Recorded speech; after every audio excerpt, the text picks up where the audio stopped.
اس طرح ویمن ایک losing and پہ نہیں ہے کہ اس نے گھر بھی بسایا، بچے بھی پیدا کیے، بڑے بھی کیے، فائنینشلی اپنے لیے کچھ نہیں بنایا، بندے نے سارا کچھ بنایا، ایونچولی ہی ٹیکس ایوری تھنگ ود ہم اور اس کو کچھ بھی نہیں ملا۔ دوسری بات کو پہلے لے لیتے ہیں۔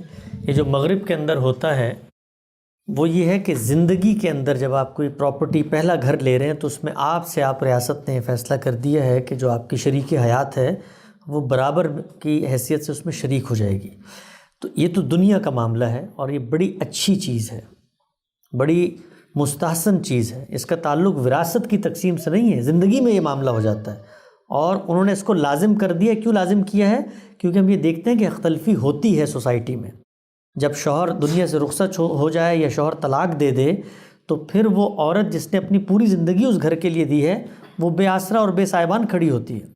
تو اگر کسی جگہ پر اس طرح کی لیجسلیشن کی جاتی ہے تو دین کو اس پر کوئی اعتراض نہیں ہوگا۔ آ جاؤ آ جاؤ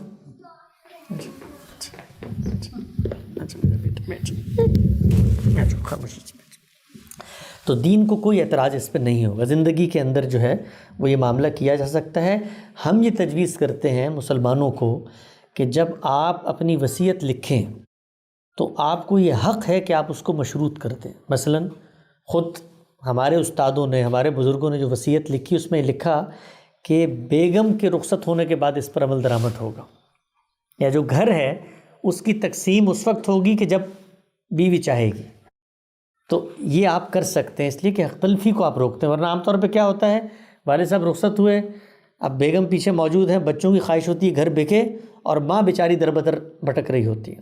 تو مردوں کو اس کی کوشش کرنی چاہیے کہ جب وہ وصیت لکھیں، اور آپ سب کو وصیت لکھنی چاہیے، خاص طور پہ جن کی بچیاں ہیں ان کو تو لازماً وصیت لکھنی ہے، اس لیے کہ بچیوں کو جو مال دین نے طے کیا وہ بچ جاتا ہے آخر میں۔ ماں بقیہ میں سے 2/3 آپ دیتے ہیں تو وہ بقیہ مال کہاں جائے گا، اس کے بارے میں وصیت کریں۔ چاروں آپشن ہیں اس کے لیے، آپ بچیوں کے حق میں بھی وصیت کر سکتے ہیں، آپ کسی غیر کے حق میں بھی وصیت کر سکتے ہیں، آپ کلالہ رشتہ داروں کے حق میں بھی وصیت کر سکتے ہیں۔ تو یہ کرنا چاہیے، اور بیگمات کے تحفظ کے لیے یہ ضرور کریں، آپ کہیں کہ جس وقت یہ دنیا سے رخصت ہوں گی اس کے بعد یہ گھر بکے گا، تاکہ ان کے لیے سینس آف سیکیورٹی رہے۔ پہلا سوال کیا تھا آپ کا؟ حق مہر جو ہے وہ صرف اور صرف ٹوکن ہوتا ہے، ایک سمبولک جیسٹر ہے اس بات کا کہ مرد جو ہے وہ عورت کے فائنینشیل برڈنس کو اٹھائے گا۔ وہ یہ نہیں ہوتا کہ وہ کوئی بڑی رقم آپ کو ادا کر دے جس سے بعد میں آپ اپنی زندگی گزاریں۔ محض ایک ٹوکن ہوتا ہے، اور ٹوکن ہمیشہ سمبولک ہوتا ہے۔ آپ گھر بھی جب خریدنے جاتے ہیں تو 1-2 ہزار روپے شروع میں دیتے ہیں، ٹوکن دیتے ہیں، تو وہ اصل میں آپ کی کمٹمنٹ کا اظہار ہوتا ہے۔ تو کمٹمنٹ کا اظہار آپ کی فائنینشیل اسٹیبلٹی کے لحاظ سے ہونا چاہیے۔ اگر کوئی ارب پتی آدمی ہے تو اس کو ٹوکن بھی 1-2 کروڑ روپے کا دینا چاہیے۔ ہمارے ہاں جو یہ ہوتا ہے 32 روپے 8 آنے مہر فاطمی، یہ یعنی اس کانسیپٹ کے خلاف ہے۔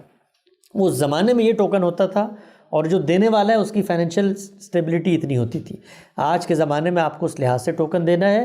جہاں تک بات ہے سپریشن کا، تو اس کے بعد اگر بچے ہیں تو نان نفقے کی ذمہ داری مرد پہ دین نے عائد کی ہے، اور اس دور میں عدالت جو ہے وہ اپنے لحاظ سے فیصلہ کر سکتی ہے، اور عدالتیں فیصلہ کرتی ہیں۔ بلکہ امریکہ میں آپ کو بھی بات کرنی ہے، کیا کہنا ہے؟